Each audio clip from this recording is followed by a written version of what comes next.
What's up, guys?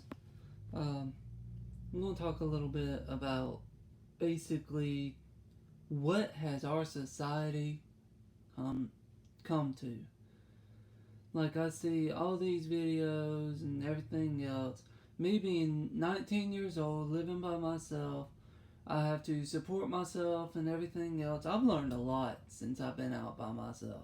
I've learned a lot in these past couple years, really. So I'm just thinking, what has society gone to? They got, uh, I carry, I don't think it's over here, but I carry a knife with me most of the time on my days off. And it's a straight blade. I carry it on my side in case someone wanted to come up behind me or something. I have something for self defense since I'm not 21 and can get a gun. Well, as y'all know by now, I live in Pennsylvania. Um, I'm about half an hour away from the capital of Pennsylvania, Harrisburg. And many people that I work with live in Harrisburg. And I tell them, they know I carry this knife. Said, well, he goes like, you carry that around, you are likely to get robbed or shot or something because you're walking like you're all big and bad. But how come it's okay for you to carry a gun or do something to me all because I'm carrying a knife, yet I can't have it with me for self-defense? That's problem number one in society. Why are you like that? No, you just you kind of just want to put it on me like, oh, he's got this knife, I can call the cops or something. Yeah, I shot him, so yeah, you're not going to go to jail, obviously. Yeah, he pulled it on me. That's all you. Yeah, you could say that. He pulled it on me, so you would have a reason to shoot me. No, really, all you would be doing is just shooting me. He's carrying something. He must have money or something. Check his wallet. Shoot me. Check my wallet. Obviously, I'm broke. I'm only making $12.75 an hour, and all this everything else. But even so, that's still no reason to kill me because I'm carrying a knife. So Harrisburg is honestly scary to me. I don't go to Harrisburg unless I have to. So that's problem number one that I have. People think that they can do whatever. Problem number two. This goes back to what I talked about in my last video. Transgender people. The more videos I watch and the more I'm out here getting stuff for myself, such as going to Walmart, getting groceries, paying my phone bill and whatnot, the more I'm out, the more I learn. Transgender people have been told, I believe that they have been told they are transgender or something. I'm going to put it in simple forms. If you are born and your birth certificate has to say you're a male, then you are a male. If you have to have that part surgically removed, you're still a male. Now doctors believe that that can cause cancer. I don't see how, but that's a different story. I'm not getting into it. Now, or if you're a female, if your birth certificate, the day you are born, say like August, my birthday is August 8th. Say I am born August 8th at, let's just say, 1 a.m. or something. I don't know what time I was born. Let's just say 1 a.m. And, oh, congratulations, it's a beautiful, healthy boy. If you're, or a beautiful, healthy girl or something. If the doctor hands you the baby and say it's a beautiful, healthy boy, then you are a male. If your doctor hands you to your mom and say, congratulations, it's a baby girl, you're a female. There's not all these different genders. There's only two genders, male, female. Or if you want to put it in child version, you can say boy, girl, or man, woman. Like I've said in my last videos, there's a difference why there's man, women bathrooms. men ladies wear or something. Another thing that confuses me, as in a video that I just watched, this lady identified herself as a transgender woman. Woman. Female. You're a female then. But no, of course not. Turns out she was actually born a male, which was disgusting. But she was apparently born a male, and growing up at 7 years old or something, she started putting on his or her sister's clothes and whatnot, and she felt like she was left out or something. So, since in doing that, she felt like she was left out. So, she decided, or we're going to say he because he was born a male, he decided that he was going to be non-binary. That's not right. And he goes like how stuff about humans is beautifully complicated, go way back in history, even, he quotes, even in Bible times.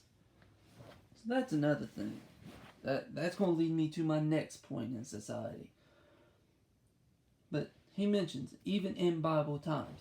So obviously, Bible times, if you say Bible times, and most likely, when you think of the Bible, you probably think of the KJV, the King James Version, which is the version that I read out of. That's what I think when someone says Bible. So, I'm going to assume that's what he meant. So, since that, obviously, he knows God exists. So, as quoted in the Bible, any man who puts on a woman's garment is truly an abomination unto God. And then a couple verses down, any woman who puts on a man's garment are truly an abomination unto God. So vice versa here. So obviously, that's wrong. So I don't get why he would do that. And I get, oh no, he's talking about homosexuality. That is in the same definition in the eyes of God. Though the Bible has never actually specifically said transgender people, I would assume that being transgender would fall under the same category as homosexuals in the Bible. Because you say you're non-binary, which means you're not male or you're not female, then what are you? Like I said in my last video, if I can't call you him or her or he or she, then do I call you an it? Because to me, as I was growing up, I got called an it sometimes. Every now and then. So that was offensive on my part. To me, I find that offensive. I don't know if you would. I would assume so.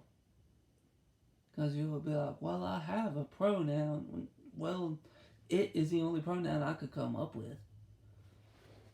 So anyway, back to this. You bring up Bible times. So obviously you know it's wrong. You know it's wrong. You just don't want to admit it. So as going on, that leads to the next point.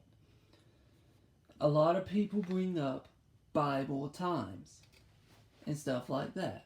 They'll bring up Bible times. They know it's true.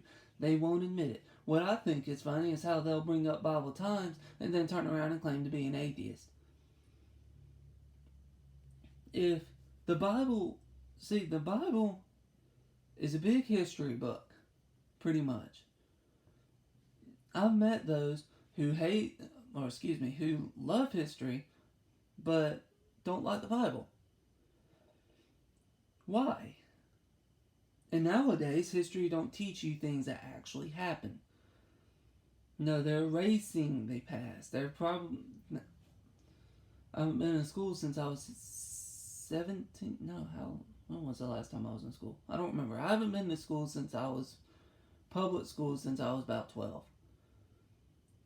And even then, rarely did you hear anything about religion. They took God out of schools long before I was even in school. That's the thing. You got all these things going on. You got Hurricane Florence that just happened. There was Hurricane Harvey that come through Texas. Hurricane Irma come up through Florida, and then it turned into a tropical storm when it hit my direction in Georgia. You got the earthquakes on the West Coast in California and all this other stuff. And fires and all this other and everything else. All of these are the famines that the Bible has talked about would happen in the last days. You keep taking God out and everything else, saying God doesn't exist, God doesn't. It seems to me that God is the only one that can help us at this point. It's not all about the president or the government or anything else. I think God is the only one that can help us right now. He's the only one. So honestly, I would say clean up my act or clean up your act. No, I'm not perfect. No one is. But we need to clean up our act. Accept Jesus into our hearts. And we need to just praise Him and pray for our land to be healed. The Bible says, the Bible is written to Christians. It's a history book, but it's written to Christians. He says, if every Christian prays, I will heal their land. So what are we doing?